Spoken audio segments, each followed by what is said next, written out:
Bom, olá a todos. Temos aí mais uma aula sobre direito processual ao trabalho, agora para tratar sobre a organização da Justiça do Trabalho, né?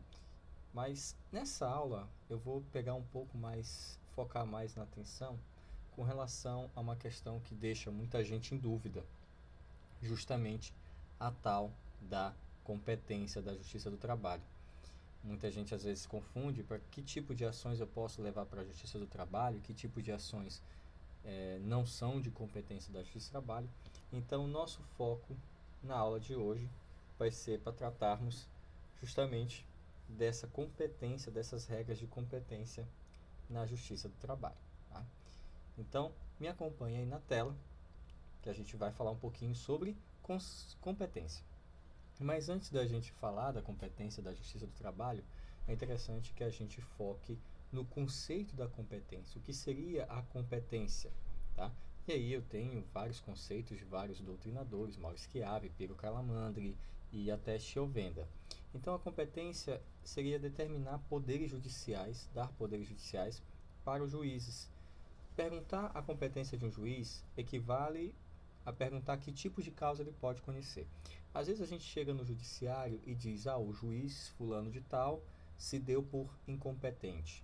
Ou você arguiu a incompetência de um juiz. Aqui, incompetência, a palavra competência não tem nada a ver com a capacidade intelectual do juiz, não é isso. Para o direito processual, a competência tem a ver com que tipos de causa, que tipos de matéria ele poderá conhecer, que tipo de situações ele está apto a julgar. Isso é que equivale a dizer competência no judiciário, tá? Aí temos o conceito do professor Maurice Chiave, tá? Que ele diz o seguinte, abre aspas: diante da multiplicidade de conflitos existentes na sociedade, houve necessidade de se criarem critérios para que os conflitos fossem distribuídos de forma uniforme aos juízes, a fim de que a jurisdição pudesse atuar com maior efetividade e também propiciar ao jurisdicionado um acesso mais célere e efetivo à jurisdição. Em razão disso, foi criado o critério de distribuição da jurisdição entre os diversos juízes, que é o que nós chamamos de competência. Então, nós temos vários juízes, não só vários juízes, mas também vários, vários órgãos, vários poderes judiciários que são competentes para determinadas situações. E dessa forma, a gente vai dividindo as funções dentre os juízes. Assim fica muito mais fácil prestar um serviço jurisdicional. Quando você divide as competências, quando você divide a matéria entre os outros juízes e outros órgãos, você tem uma prestação de serviço, né, uma prestação de uma jurisdição mais adequada, mais rápida, mais célere. E até juízes especializados em certas ocasiões. É muito difícil você ter um juiz genérico que vai julgar família, consumidor, criminal, trabalho. Então, por isso que nós temos essas áreas da justiça um pouco mais especializadas. Tá? Eu vou botar mais um conceito, só que dessa vez eu vou desaparecer com a minha tela aqui para a gente poder falar. Aí temos o conceito de Canelucci sobre competência. O Instituto da Competência tem origem na distribuição do trabalho entre diversos ofícios judiciais, né? Segundo Canelucci, esses ofícios judiciais seriam as vagas, as justiças criminais, cíveis, que são as da justiça comum e etc. Continuando, entre seus diversos componentes, já que o efeito de tal distribuição se manifesta no sentido de que a massa das leads ou negócios se divide em tantos grupos, cada uma dos quais é designada a cada um dos ofícios. E aí ele continua o conceito que você está aí acompanhando na tela. Resumindo, ele termina dizendo que a competência significa a pertinência a um ofício. Então, se eu sou um juiz do trabalho, eu tenho um ofício julgar as causas relacionadas ao emprego, relacionadas ao trabalho. Se eu sou um juiz da vara de família, eu vou julgar questões relativas à família e assim vai. Dessa forma, o Poder Judiciário ele vai se dividindo entre as suas várias competências. E aí todos os juízes eles exercem jurisdição. A jurisdição aqui eu vou resgatar um pouco do que vocês viram lá em Teoria Geral do Processo. O conceito de jurisdição. A jurisdição é una, né? Ela é federal, ela é uma jurisdição nacional. Mas dentro dessa jurisdição existe o leque do direito. Direito de família, direito civil, direito penal, direito de processo penal, direito de processo civil, direito do consumidor, criança e adolescente, infância e juventude, no caso, idoso, sucessão, e aí vai, é muita coisa. Então, dentro dessa jurisdição, existe um leque muito grande. Para cada aba desse leque, para cada seção desse leque, eu tenho um juiz. E assim surge a competência. É a medida jurisdicional, ou seja, é a jurisdição da medida em que pode e o juiz exerce a sua atividade dentro desta competência. E aí nós temos alguns critérios para fixar essa competência, tá? Segundo o próprio Chovenda, podemos ter o critério objetivo, o critério funcional e o critério territorial. Então, quando nós vamos definir ali a competência, nós podemos fazê-lo por 3 critérios, tá? Podemos observar esses 3 critérios.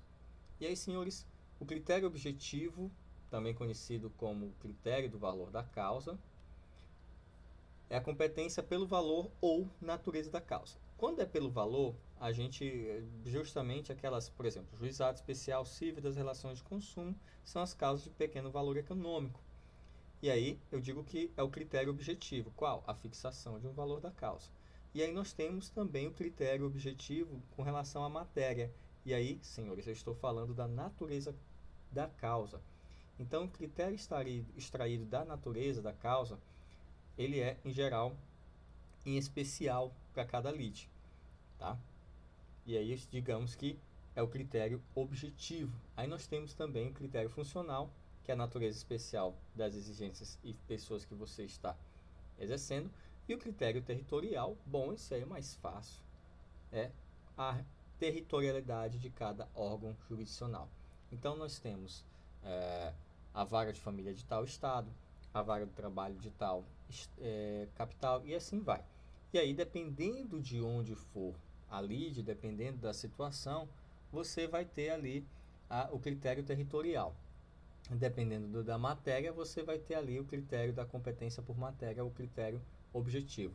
E dependendo da função ou da pessoa que está sendo parte no processo, você tem um critério pessoal ou funcional, tá? E aí, senhores, para a doutrina majoritária, deixa eu me esconder aqui de novo. Os critérios da competência são competência em razão da natureza, aí pode ser matéria ou objetiva, tá? E aí nós vamos nos remeter ao artigo 114 e ao 652 da CLT e 114 da Constituição Federal, que são os artigos que tratam da competência em razão da matéria da natureza. E em razão da qualidade das partes envolvidas, tá? Na relação jurídica, é o que nós chamamos de competência em razão da pessoa. Para você entender, é aquele famoso foro privilegiado, tá? Por exemplo, a Justiça Comum não pode julgar um presidente da República, não pode julgar um senador em crimes cometidos no cargo. Isso aí já cabe ao STF, que é o tal foro privilegiado, e outras situações, né? Nós estamos acompanhando agora o caso da deputada que está envolvida, não vou falar o nome, claro, por questões éticas, mas vocês sabem muito bem de quem eu estou me referindo, a deputada que foi envolvida aí no caso de homicídio. Tem também a questão do foro e etc. Estão querendo tirar o mandato para que ela possa, enfim. Isso é competência em razão da pessoa, das partes. Então você não vai ver, por exemplo, um presidente da República sendo julgado por uma justiça comum por um crime cometido durante o seu mandato. Ele vai ser julgado ali por um processo que tem competência para isso. Se for no caso de impeachment, é o Congresso que tem a competência para julgá-lo. Então veja, isso é competência em razão da pessoa, da qualidade que a pessoa ocupa, do cargo que ela tem. É só você lembrar do foro privilegiado que você vai ter a lembrança desta competência. E a C, competência em razão do lugar, né, que é justamente a competência territorial, ou seja, a necessidade de fixar um juiz entre vários lugares. Então, no direito processual ao trabalho, nós temos uma competência territorial. Claro que nós temos. A preferência é o local da prestação de serviço, o local em que existe a prestação de serviço. Aquele local vai ser a competência territorial. Por quê? Porque é o local em que se reúnem a maior quantidade de provas. Vamos para outro exemplo de outra área para você entender um pouco melhor essa competência territorial. Se fosse na Justiça Comum uma ação de alimentos, o foro competente, o território competente seria o local onde residem os menores, né? E a competência material seria da vara de família quando houver. né? Porque existem algumas comarcas que não tem vara de família, você tem que jogar para a vara comum. Então vejam que só numa ação eu tenho uma competência material, que é da vara de família, justiça comum, e uma competência territorial, local aonde reside o menor. Então, essas regras têm que ser observadas quando você trata de competências. Tá? E D, a doutrina majoritária apresenta aí uma quarta, que seria em razão do valor da causa. Para essa doutrina, ela divide. No exemplo anterior, no conceito de chovenda, eu tinha colocado o valor da causa junto com o critério material. E aqui, para a doutrina majoritária, seria um quarto critério, que seria a competência em razão do valor da causa. E é relativa ao Código de Processo Civil. No processo de trabalho, o valor da causa não influencia na competência, e sim no rito, tá, que vai ser observado. Se a causa for até 2 salários mínimos, é o famoso tribunal de alçada, ou rito será sumário. É uma lei de 1970 que ainda está em vigor, apesar de ser pouco utilizada. Por que ela é pouco utilizada? É muito difícil ver causas na Justiça do Trabalho que o valor seja inferior a 2 salários mínimos. É muito difícil. E aí temos entre 2 e 40 salários mínimos o rito sumaríssimo, tá? E o rito ordinário acima de 40 salários mínimos. Então, o valor da causa na Justiça do Trabalho, ele não determina a competência. Ele determina o procedimento a ser adotado, o rito que será adotado, né? Se é sumário, sumaríssimo ou ordinário. Já na Justiça Comum, o valor da causa pode ser determinante. Pode ser. Porque se a causa for de menor complexidade, né? Se a causa for de menor complexidade, até 40 salários mínimos, você tem ela no Juizado Especial Civil das Relações de Consumo, que é muito mais rápido. Mas aqui no Direito do Trabalho, o valor da causa é somente para que a gente possa definir qual é o rito que será observado no processo. É sumário, sumaríssimo ou ordinário. Apresenta mais uma também, competência em razão da hierarquia dos órgãos judiciários, ou competência interna funcional. A professora Patrícia Miranda Pisol, ela disse que a competência funcional se dá em razão da natureza e exigência das funções exercidas pelo juiz. No processo de trabalho, a competência funcional vem disciplinada na CLT e nos regimentos internos do TRT e TST. Então, o que seria isso aqui? Para a professora Patrícia Miranda Pisol, essa competência em razão da hierarquia seria da seguinte forma: para conhecer em primeira instância varas do trabalho, os dissídios individuais. Os dissídios individuais. Para conhecer em segunda instância, em grau de recursos dissídios individuais, o TRT. E ali, em outra instância, os recursos oriundos das decisões do TRT. Então, você tem uma competência em razão da hierarquia dos órgãos. Para quem vai esse recurso? Para quem vai esse embargo? Para quem vai esse agravo de petição? Então, você tem essa competência em razão da hierarquia que se apresenta dentro do Poder Judiciário.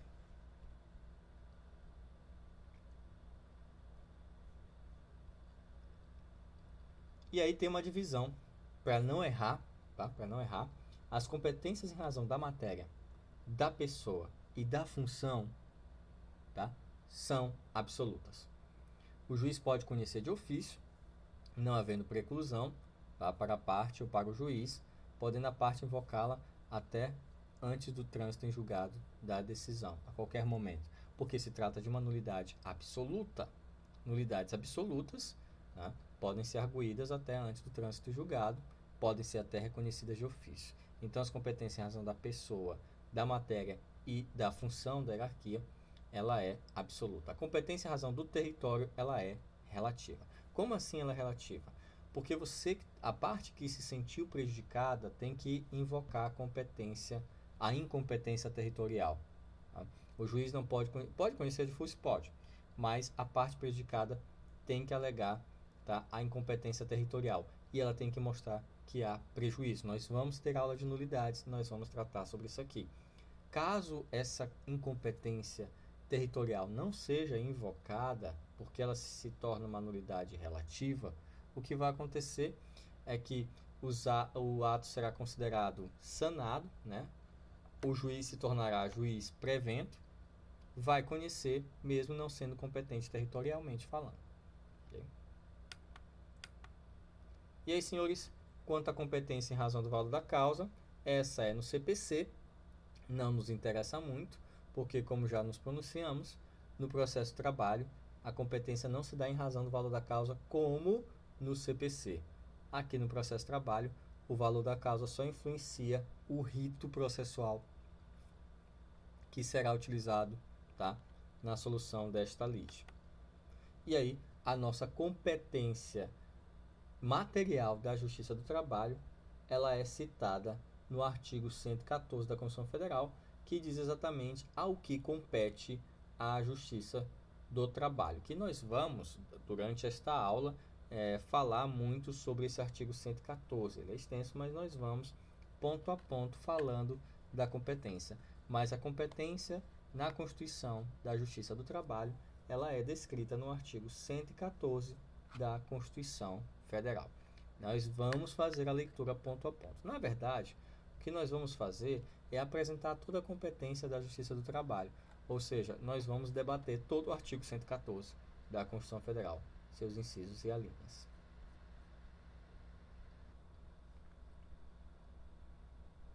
Avançando. Senhores, Maurice Chiave ainda traz mais o conceito com relação à competência em razão da pessoa, tá? Que é fixada com relação à qualidade e o cargo que ostenta. Tá? E alguns autores negam a existência desse tipo de competência na justiça do trabalho, porque quando a lei se refere a determinada pessoa, tá? É uma relação de emprego que une essa pessoa a outra. Tá? Desse modo, a lei mencionada a competência em razão do status jurídico que ostenta a pessoa, ela se dá em razão da matéria e não da pessoa. Vou explicar a visão do professor Maurice Chiave.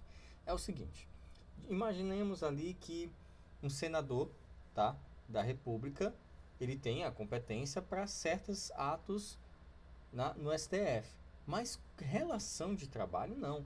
Então, se um senador contrata um empregado doméstico e não paga os salários, esse senador vai sentar no banco do reclamado lá na Justiça do Trabalho.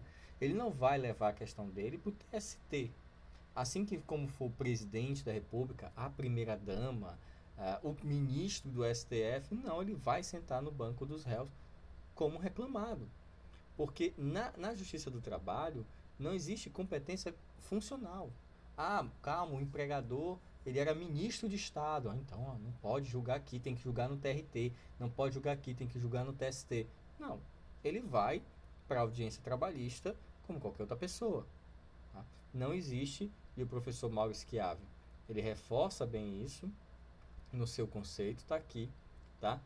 Na Justiça do Trabalho, mesmo quando a lei se refere a determinada pessoa como a optante de um cargo, que une essa pessoa a outra, é uma relação jurídica de emprego, que é da competência do trabalho. Desse modo, mesmo tendo a lei mencionado a competência em razão do status jurídico que ostenta a pessoa, a competência na Justiça do Trabalho se dá em razão da matéria e não da pessoa. O presidente, o senador, a primeira-dama, o governador, o prefeito vão sentar no banco da reclamada como qualquer outra empresa ou empregador. Tá?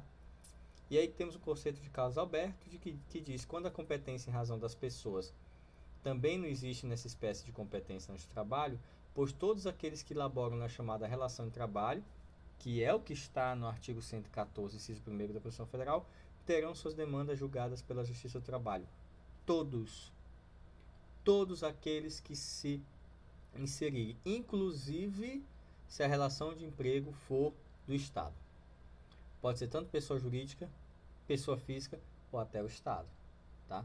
Existem relações de emprego com o Estado, principalmente aquelas que o Estado é responsável, de certa forma é responsável de forma subsidiária, quando existe contrato de prestação de serviço, a empresa vence uma licitação, presta um serviço para o Estado, só que essa empresa não paga os funcionários. Como o Estado está sendo beneficiado, o Estado vai também para o banco dos reclamados, junto com a empresa que lesou o empregado. Tá? Pode ser uma pessoa jurídica de direito privado, como pode ser uma pessoa jurídica de direito público. Tá?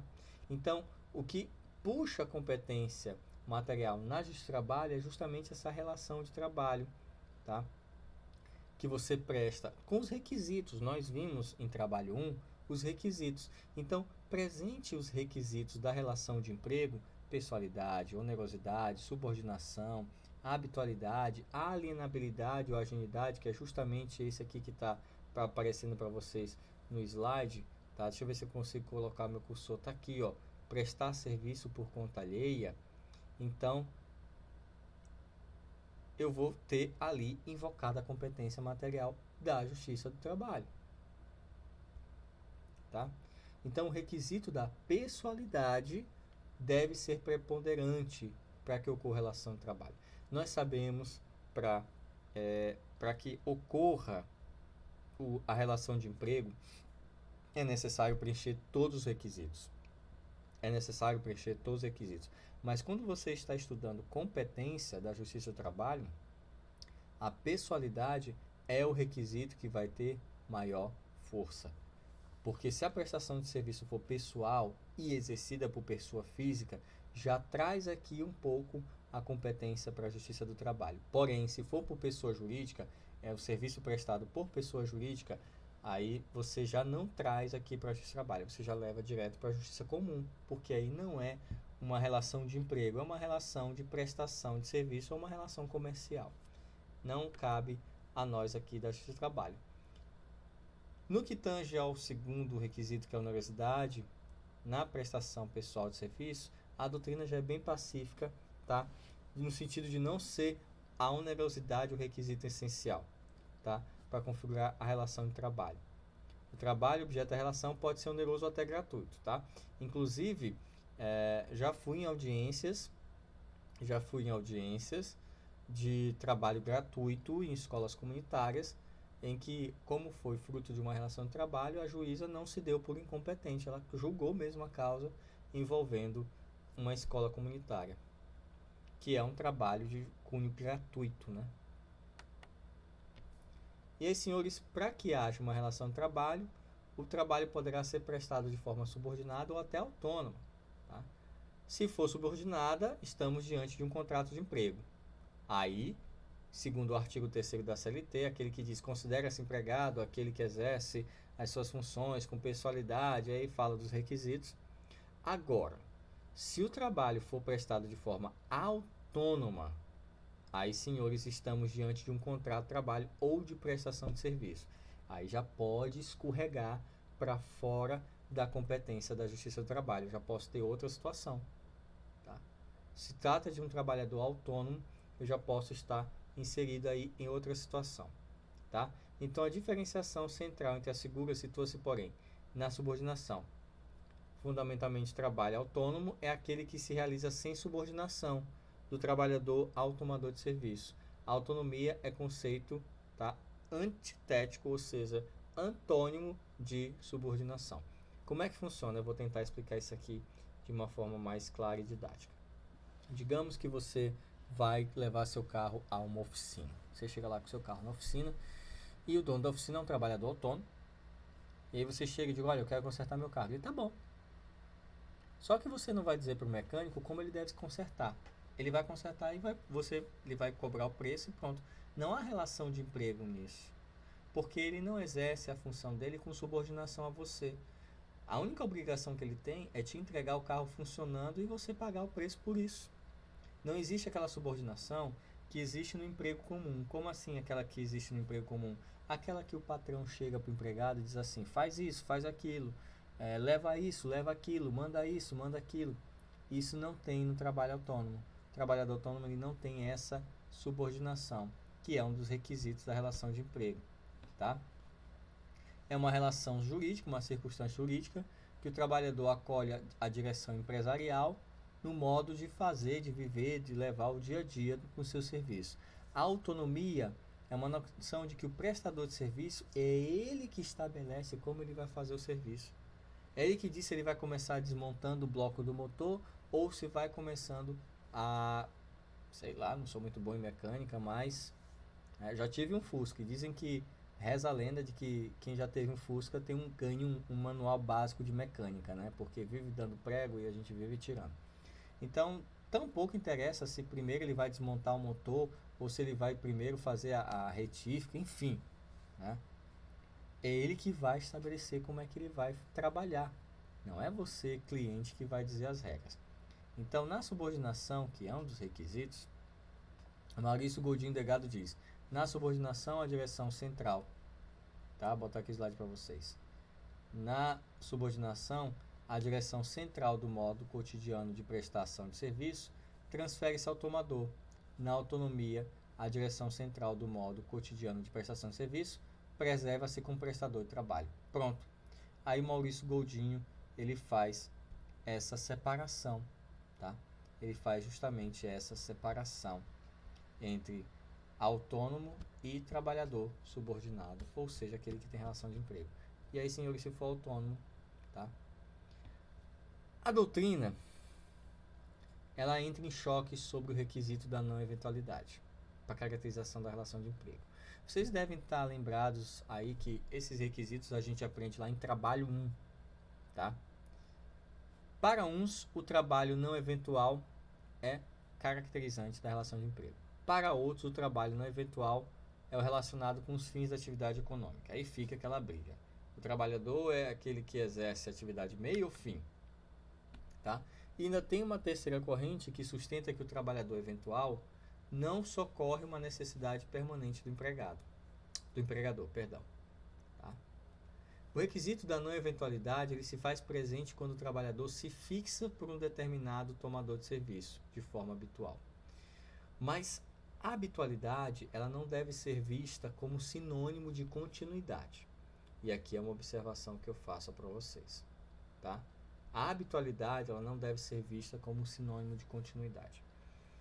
O tipo de empregado que tem continuidade como requisito da relação de emprego é o empregador doméstico, o empregado doméstico.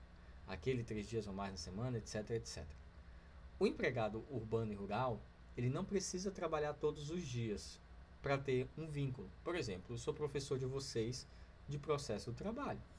Se eu tivesse somente essa disciplina de processo do trabalho na faculdade, nós só iríamos ter aulas na sexta.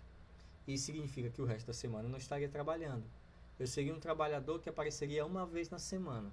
Se eu fosse um empregado doméstico, eu seria um diarista. Se eu fosse encaixado na Lei Complementar 150/2015 do empregado doméstico, eu seria ali um diarista. Mas eu sou empregado.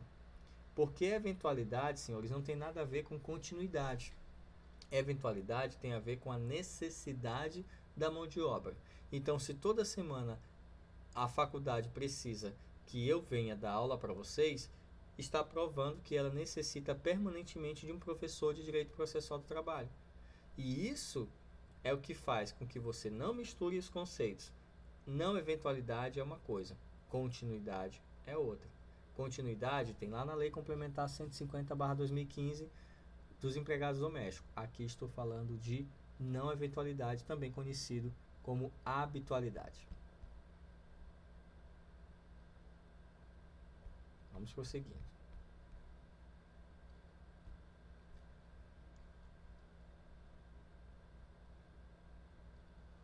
Então, senhores, as lides, ou seja, os litígios, né? Quando você vê a palavra lide, lembre-se de litígio.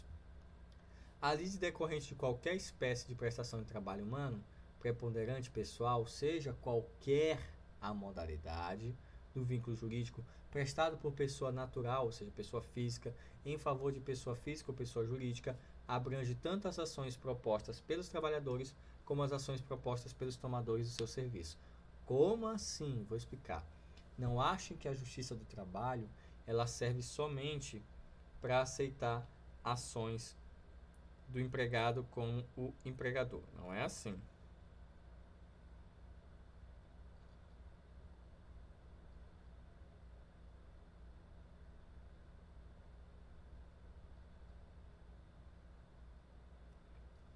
As lides senhores da relação de emprego são de competência, tá?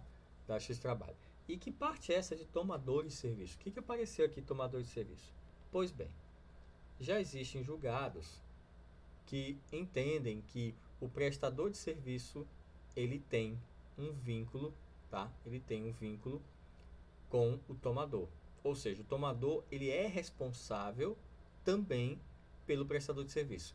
Então, digamos que um funcionário de uma administradora de condomínio vai exercer suas atividades no condomínio e o prestador de serviço comete um assédio moral, por exemplo, ele vai colocar a empresa onde ele trabalha e mais o condomínio, o síndico do condomínio, quem quer que tenha praticado o ato. Então, isso é muito importante, tá? Nós vamos tratar com mais calma e profundidade lá na frente. Então, senhores, vejam esse julgado aí, deixa eu desaparecer aqui de novo na tela, para a gente entender esse julgado, tá? E as considerações que ele fez. Vamos lá. Conflito profissional liberal, pessoa física, tomador de serviço, relação de trabalho, justiça de trabalho, competência, competência da justiça de trabalho. Inarredável a competência dessa justiça especializada para dirimir o conflito entre profissional liberal, prestador de serviços e tomador, nos exatos termos do artigo 114, inciso 1º, posto que a expressão ações oriundas da relação de trabalho tem caráter genérico e, por corolário, reúne todas as formas de prestação de serviço. Ou seja, é pessoa natural, é pessoa jurídica ou pessoa natural, é prestação de serviço, eu posso sim levar para a Justiça do Trabalho para discutir. Porque o inciso 1º do artigo 114, ele fala de ações oriundas da relação de trabalho. Então, se é configurada a relação de trabalho, é da competência da Justiça do Trabalho. Outro julgado, vamos ler aqui. Competência, representação comercial. Restando provado que o trabalho de representação comercial foi executado pessoalmente pelo recorrente, a competência para julgar os litígios decorrentes dessa relação será a Justiça do Trabalho, por força do inciso 1º, ou seja, mais uma vez, a aplicação da expressão relação de trabalho. Temos mais um julgado, trabalhador autônomo. Primeiro eu vou trazer o conceito do trabalhador autônomo, depois eu vou apresentar o julgado para vocês. O trabalhador autônomo é aquele que dirige sua própria atividade, não se subordina ao tomador do seu serviço, tem discricionariedade para escolher para quem trabalha, a forma que trabalha, a maneira que realiza esse trabalho, ou seja, é o patrão de si mesmo. O trabalhador autônomo, ele não está sob a tutela do direito do trabalho. Seu serviço, como regra, é regido pelo Código Civil e, às vezes, pelo Código de Defesa do Consumidor. Ok?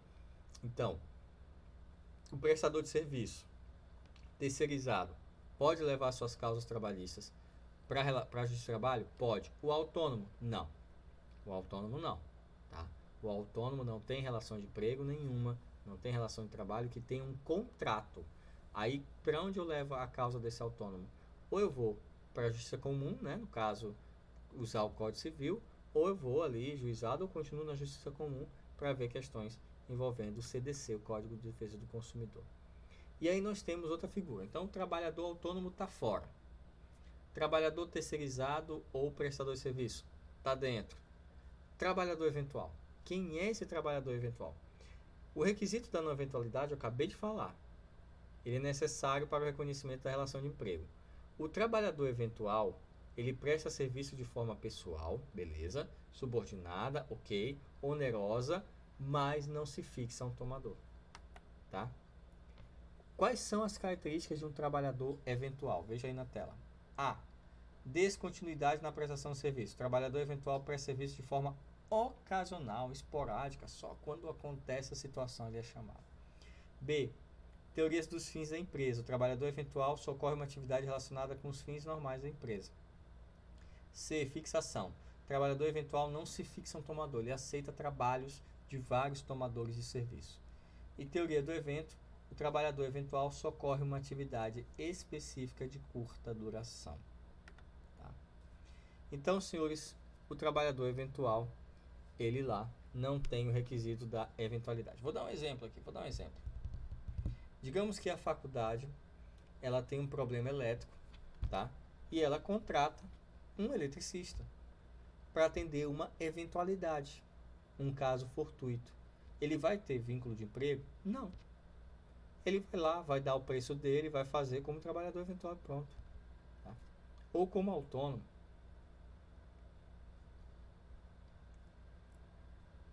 É importante vocês sempre analisarem o trabalhador eventual, se ele é eventual ou não, pela necessidade do empregador. Se a necessidade dos serviços forem permanentes, esse cara não é eventual. Se as necessidades do serviço forem esporádicas, eventuais, aí sim ele se encaixa no grupo. Trabalhador avulso. Tem até uma lei para esse cara. O obreiro avulso é uma modalidade de trabalhador eventual que oferta sua força de trabalho por curto período de tempo, tá? A vários tomadores, sem se fixar especificamente a qualquer um deles, conceito de Maurício Goldin, tá? E aí a Constituição Federal de 88, quando ela chegou, ela igualou os direitos do trabalhador avulso aos direitos do trabalhador regido pela legislação trabalhista. Aí o artigo 7º, inciso 34 da Constituição Federal diz: igualdade de direitos entre o trabalhador com vínculo empregatício permanente e o trabalhador avulso. Então, a própria Constituição, ela já traz, tá, o trabalhador avulso para uma equiparação. A própria Constituição, ela já consegue inserir o trabalhador avulso dentro, tá, dos mesmos direitos que tem o trabalhador urbano rural que não exerce suas funções de forma avulsa. Temos um julgado. Deixa eu desaparecer aqui de novo para vocês poderem olhar com mais tranquilidade o julgado. Vamos lendo aqui, tá? Trabalhador avulso, competência. A competência do juiz de trabalho para dirimir controvérsias estabelecidas entre o trabalhador avulso e a administradora do porto está focado no 643 da CLT e na própria Constituição Federal, artigo 7º, inciso 34.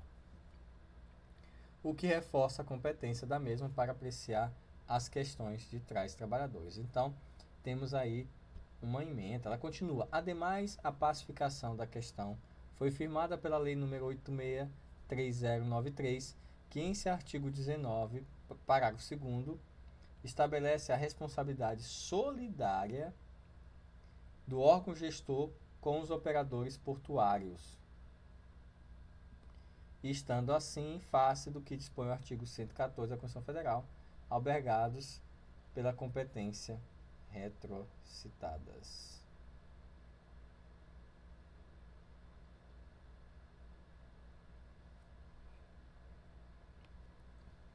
Outra jurisprudência para a gente entender, tá? Para fixar bem. Competência. Trabalhador avulso. Ainda que reconheçamos a competência desta especializada, conforme o artigo 643, o fato é que o Tribunal Regional, consoante leitura da decisão de folhas 1257, soberano na análise das provas dos autos, afirmou inexistir os requisitos que caracterizam a formação do vínculo de emprego. Assim, de nada adiantaria determinar o retorno dos autos ao regional para exame da existência do liame quando o pronunciamento já ocorreu, o recurso não provido. Aí nós temos já uma decisão do TST que não encontrou, tá, os outros requisitos do trabalhador avulso. Então temos uma decisão a favor, tá, e uma decisão contra. Qual vai ser o fiel da balança, tá? Qual vai ser o fiel da balança? O que vai determinar é se entre o trabalhador avulso e o seu tomador, se existem os requisitos da relação de emprego. Tá bom? Empregados de cartório extrajudiciais. A questão polêmica que envolve os empregados de cartório extrajudiciais, artigo 236 da Constituição Federal de 88, está aí. O cartório extrajudicial não é o empregador, mas sim o titular da serventia que administra o cartório por meio de concurso público, tá? Esse entendimento está no próprio artigo 21 da Lei 8935 de 1994. Vou explicar para vocês. Vejam Alice Monteiro de Barros. Outros sustentam que o empregador é empresa, vista sob o prisma da atividade organizada, a qual não se confunde com seu titular. Como a atividade cartorária é por excelência privada, apesar de ingerência pública, e considerada que a empresa é atividade, o fato do cartório ter pertencido a vários gestores ou responsáveis não impede a sucessão. Essa é a nossa posição, Alice Monteiro, quando ela era ali juíza. Tá? E aí temos até um julgado. Cartório como empregador trabalhista. Legitimidade. Vamos ler o julgado para entender. A atividade cartorária é por excelência privada, apesar de gerência pública pela relevância do serviço prestado. Ela cita os artigos. O autor laborou de 1993 a 2001 em prol dessa atividade notorial. sendo que a atividade teve vários gestores responsáveis, ou seja, sempre ia mudando ali o titular, o cartoriante. Dentro dessa sistemática legal brasileira, o empregador poderá ser pessoa física ou jurídica, bem como outras entidades que, mesmo não tendo personalidade, utilizam o trabalho subordinado. O fato de o cartório não ter responsabilidade jurídica não implica necessariamente no argumento de que não possa ser rotulado como empregador. A lei brasileira não exige a formalização da atividade organizada como pessoa jurídica para fins de imputação da norma jurídica trabalhista. O empregador é empresa, vista pelo prisma de atividade organizada, não se confunde com seu titular. Como já houve definição de que a atividade como empresa é o efetivo empregador, como instituição que tem empregado, entendo que é possível a caracterização da sucessão na atividades notariais ou de registro. Portanto, rejeito a tese de legitimidade de parte com o chamamento ao processo dos outros responsáveis. O que aconteceu nesse julgado eu vou explicar aqui. A pessoa trabalhou bastante tempo no cartório e entrou com uma reclamação trabalhista contra o atual, titular. O atual titular, ele quis chamar todos os outros donos como se fossem responsáveis. Só que, por esse julgado, eles entenderam que o fato de, mesmo sendo um cartório com ingerência pública, ele é uma atividade privada. Então, ele é visto como uma empresa para a Justiça do Trabalho. Então, houve o que acontece que nós estudamos, sucessão de empresas ou sucessão de empregadores. Os titulares, os cartoriantes, nesses julgados, eles foram vistos como sócios, como se fossem donos de uma empresa. E aí o empregado ele é vinculado à empresa. Se muda o diretor, se muda o sócio, a relação de emprego continua intacta. O que esse rapaz quis aqui, esse dono desse cartório, foi chamar os outros cartoriantes para responder juntamente. Então, o empregado do cartório extrajudicial tem seu vínculo regido pela CLT. É incontestável a competência material da Justiça do Trabalho para dirimir controvérsias entre trabalhador e cartório extrajudicial. Trabalhador e cartório extrajudicial. Correto?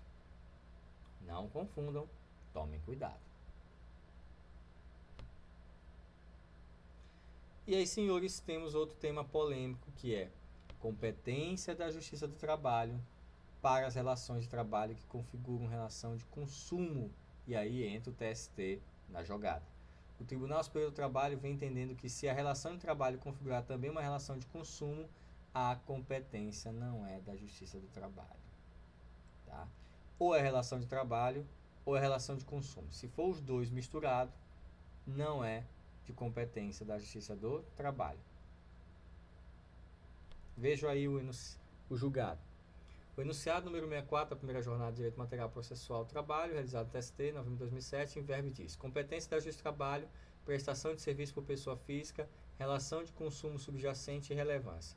Havendo prestação de serviço por pessoa física a outrem, seja que título for, há relação de trabalho incidida a competência da Justiça do Trabalho para os litígios dela oriundo, não importando qual direito material que será utilizado na solução do litígio, se é CLT, se é CDC ou se é Código Civil, enfim. Se é relação de trabalho, vai para a Justiça do Trabalho. Próximo, para a gente discutir se é competência da Justiça do Trabalho ou não. O servidor público. E aí, senhores, esse servidor público, tá? Ele tem uma relação estatutária. Aí temos mais um julgado. Inconstitucionalidade, ação direta, competência, justiça do trabalho, incompetência reconhecida. Causas entre poder público e seus servidores estatutários, ações que não se reputam oriundas da relação de trabalho, tá? Feitos da competência só comum, interpretação do artigo 114, tá?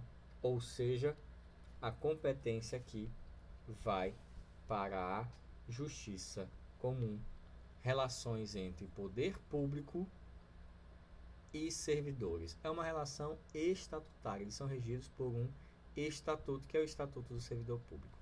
Tá? O disposto no artigo 114, inciso 1º da Constituição Federal não abrange as causas instauradas entre poder público e seus servidores. Tá? Entendimento do STF. Ok? Então, esses aqui vão direto para a Justiça Comum para resolver os seus perrengues. Tá? Servidor estatutário é relação estatutária na relação de emprego. Temos outro julgado, incompetência absoluta da Justiça do Trabalho, servidor público estatutário, e foi concedido a liminar pelo STF com feito ex tunc, eficácia erga omnes na ação direta de constitucionalidade 33956, relator César Peluso, suspende de referendo, papapá. Vamos para a parte que nos interessa. Que inclua na competência desta especializada a apreciação de causas entre servidores e poder público de ordem estatutária, jurídica e administrativa. Trata-se a reclamada de autarquia municipal e, portanto, de ente jurídico direito público interno, tendo sido o reclamante inicialmente admitido pelo regime seletista, passando após a funcionário público concursado sob o regime estatutário. Por conseguinte, anula o processado a partir da aprovação da sentença, determinando a remessa dos autos a uma das varas da Justiça comum, porque a relação é estatutária, não é seletista. Vejam que nesse caso, o empregado ele entrou como seletista, mas depois passou no concurso público e acabou virando empregado, servidor público estatutário. Vamos avançando, tá?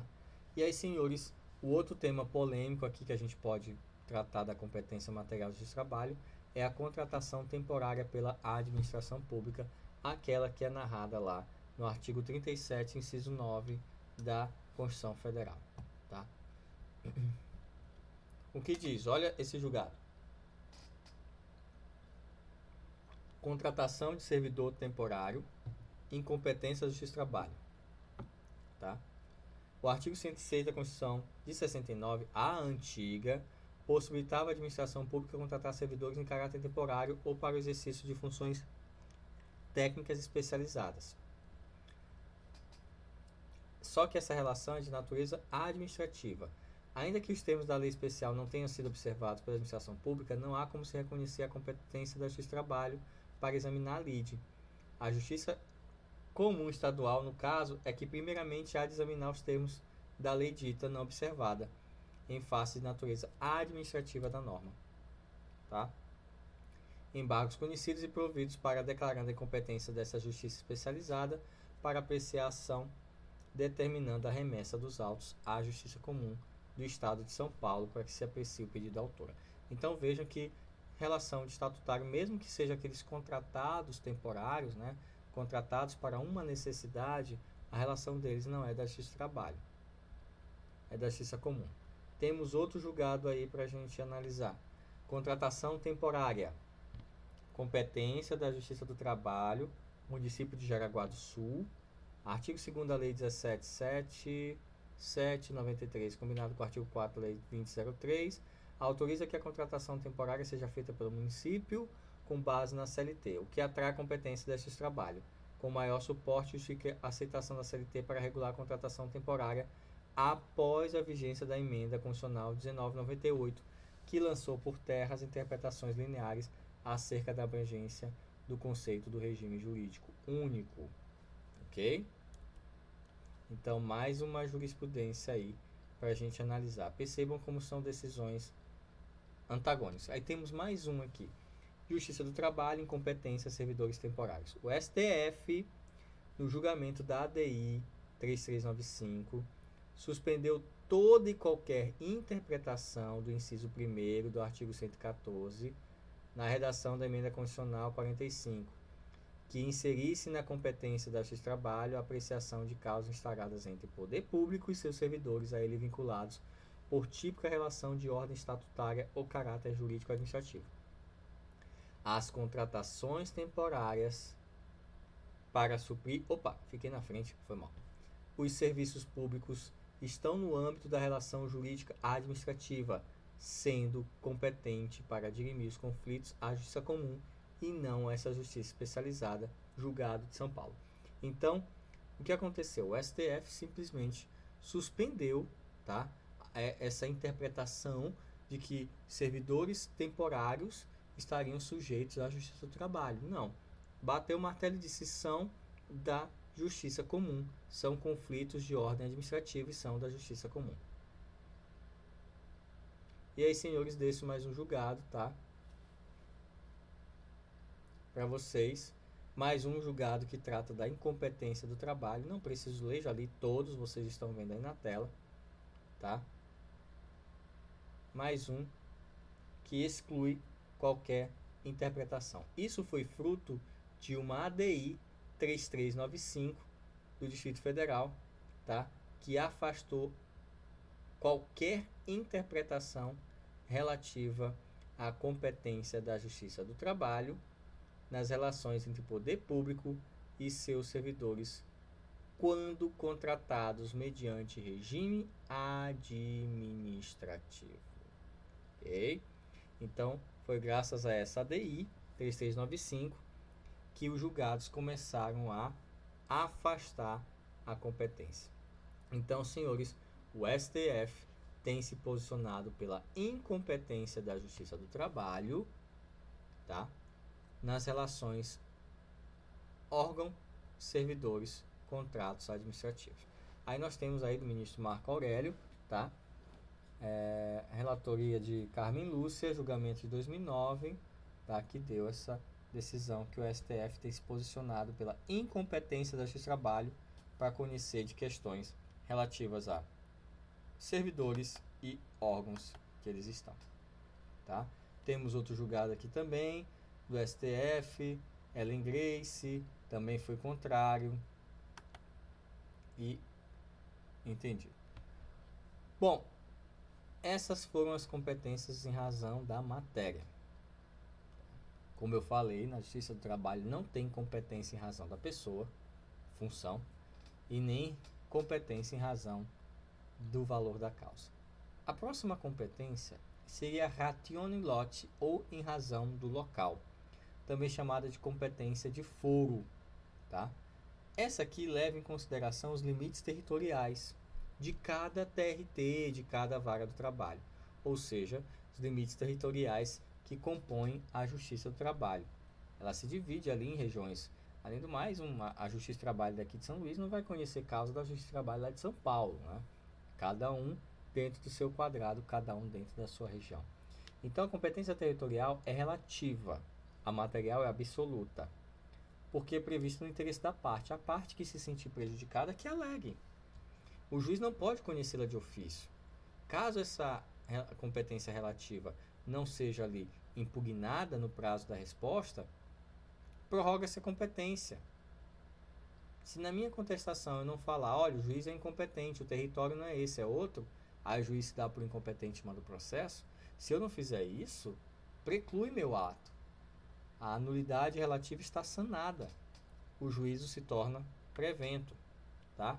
Regras do artigo 651 da CLT. Vamos aqui proceder com a leitura do 651 da CLT, tá? Para não fugir do slide, eu peço até que nesse momento vocês podem até pausar o vídeo e procurar na internet o artigo 651 na internet, ou no Vademecum de vocês. O ideal é que vocês estejam estudando com o Vademecum de lado. Podem pausar o vídeo e procurar o artigo para a gente ler junto. Vamos lá.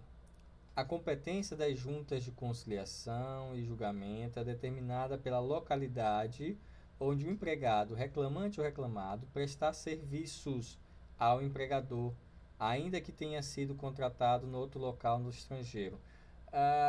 Como assim empregado, reclamante ou reclamado? Ora, se a empresa for a que vai entrar com a ação contra o empregado, ele vai ser o reclamado e a empresa vai ser o reclamante. Por isso que falou empregado, reclamante ou reclamado aqui nesse artigo, tá? O empregado pode ser reclamante ou reclamado. Uma ação para inquérito de apuração de falta grave, o empregado é o reclamado e assim sucessivamente. Então veja que o local, via de regra, o local é local da prestação de serviço, tá? A competência territorial é determinada pelo local da prestação de serviços do reclamante, do empregado, tá? Se o reclamante trabalhou em várias localidades, prevalece a competência do último local da prestação de serviço. E aí nós temos o julgado. Competências para ajuizamento da reclamação, quando a prestação de serviço ocorre em local diverso daquele onde se deu a contratação. Incidência da regra contida no parágrafo 3º do artigo 651, posição majoritária da segunda turma. O Tribunal Superior do Trabalho, consciente das dificuldades enfrentadas pelo trabalhador em ajuizar a reclamação trabalhista no local da prestação de serviço, quando a localidade não coincidir com o seu domicílio, vem aplicando e ampliando as regras de incidência contidas no parágrafo 3º. Que regras de incidência são essas? Tá? Vou ler para vocês aqui enquanto vocês acompanham a tela do julgado, só prestar atenção. Tá? Parágrafo 3º diz que, em se tratando de empregador que promova realização de atividades fora do lugar de contrato de trabalho, ou seja, geralmente fica viajando e tal, e etc., é assegurado ao empregado apresentar reclamação no foro da celebração do contrato ou no da prestação de serviço. Ou seja, o cara é contratado em São Paulo, mas viaja o Brasil inteiro vendendo representação de medicamento. Então tem essa possibilidade. Tá? O empregado brasileiro que trabalha no estrangeiro é justamente o parágrafo 2º. Eu vou ler para vocês. Tá? A competência da Junta de Conciliação e Julgamento estabelecido nesse artigo, que é o 651 que eu li ainda há pouco, estende-se aos dissídios ocorridos em agência ou filial no estrangeiro, desde que o empregado seja brasileiro e não haja convenção internacional dispondo em contrário. Então vai atingir até o brasileiro que trabalha no estrangeiro. Mas trabalha no estrangeiro? Calma. Trabalha para uma agência ou filial que esteja no estrangeiro. Então, se eu trabalho para uma empresa, mas eu vou para o escritório dela em São Francisco, em Nova York, enfim. Se eu trabalhar para essa empresa, mas ela for brasileira, mesmo executando minhas funções fora, minhas questões são dirimidas pela jurisdição brasileira. Tá? Agora, se o meu empregador for americano fora, é outra história. Senhores, a competência funcional aqui na Justiça do Trabalho a gente chama de competência de hierarquia, que a gente chama de competência interna. Tá? E aí é aquela que se divide ali em órgãos da primeira, segunda ou terceira instância, primeiro, segundo e terceiro grau, dentro de um mesmo segmento, ou seja, Justiça do Trabalho. Então nós temos Varas do Trabalho, Tribunal Regional do Trabalho e o Tribunal Superior do Trabalho, assim subindo. A competência funcional aqui não é aquela em razão da pessoa, é a que deflui da hierarquia dos órgãos. Tá? Conhecer da causa de dissídio individual, competência do juiz do trabalho. Conhecer do recurso ordinário, competência do Tribunal Regional do Trabalho. Conhecer do recurso de revista, das decisões do TRT, competência do Tribunal Superior do Trabalho. Competência funcional e hierarquia para conhecer dos dissídios coletivos, TRT. Ou seja, quem cabe conhecer a matéria. Qual é a instância? Tá? É o que nós chamamos de competência interna. Aí depende do número de jurisdição. E aí, senhores, existem tribunais, órgãos colegiados por excelência, tá? Que podem entrar ali nessa escadinha, tá? De jurisdição. Jurisdição não, perdão, de hierarquia. Tá? E a competência funcional ela pode ser da seguinte forma: originária ou recursal, né? Como eu estava explicando. Quando é originária, significa que é a competência para conhecer da causa em primeiro plano, como por exemplo o TRT é competente para conhecer em primeiro plano das questões que envolvam dissídios coletivos, tá? Greve, essas coisas que envolvam dissídios coletivos, o TRT ele é competente em primeiro grau, tá? De forma originária. Já se for dissídios individuais, né? Empregado, empregador, vara do trabalho. Recursal é a minha competência para praticar atos em fases de recurso ou havendo recurso da parte. Para onde vai o recurso? A gente costuma dizer assim, o recurso subiu. Subiu para onde? Subiu a escada? Subiu na vida? Não. Subiu para um outro grau, uma hierarquia maior. Então, a competência vai seguindo, também vai subindo. Aí é o que nós chamamos de competência funcional recursal. E a primeira é a competência funcional originária. E a outra é a competência executória, competência funcional executória. É a competência fixada na lei processual para realizar a execução no processo de títulos executivos judiciais. Como assim? Quando se trata de cumprimento de acordo, posso fazer valer na justiça comum. O TRT ele é competente para executar as causas que ele foi competente de forma originária. Nossa! Então, se a ação foi originariamente no TRT, saiu uma aplicação de uma multa, de uma penalidade, é o TRT que vai executar essa sentença. Se foi na vara do trabalho, é a vara do trabalho que vai executar essa sentença. Só tome cuidado. Acordo coletivo feito no TRT em dissídio coletivo pode ser exigido na justiça nas varas do trabalho. ou seja, você vai ter um sindicato na vara do trabalho. Se o acordo foi homologado no TRT, você pode executá-lo, o acordo coletivo, nas varas do trabalho. É uma particularidade bem interessante. Tá? E aí nós temos, tá, alguns artigos que dizem com relação ao que faz as varas do trabalho, os TRTs e o regimento interno do TST. Então, você pode pausar o vídeo e nós vamos ler na sequência o artigo 652, 653 e 659. Eu peço que, se você estiver perto do seu vadimeco ou com a internet aí, acompanhe a leitura. Compete às varas do trabalho. Aí vem a competência da vara do trabalho. Conciliar e julgar os dissídios em que se pretende o reconhecimento da estabilidade do empregado, os dissídios concernentes à remuneração, férias, indenização por motivo de rescisão do contrato.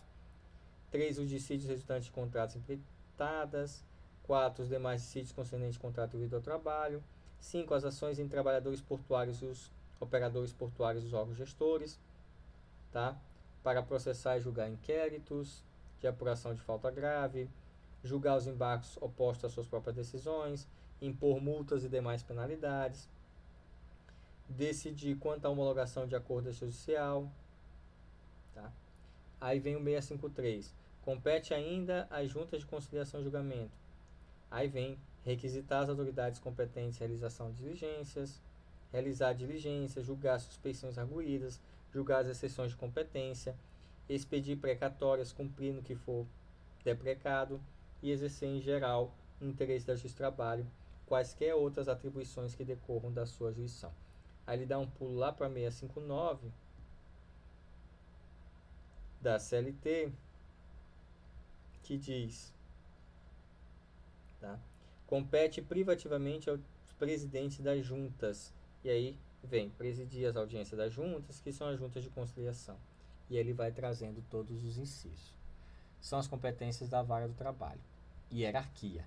Competências do TRT. Aí ele vai lá para o 678.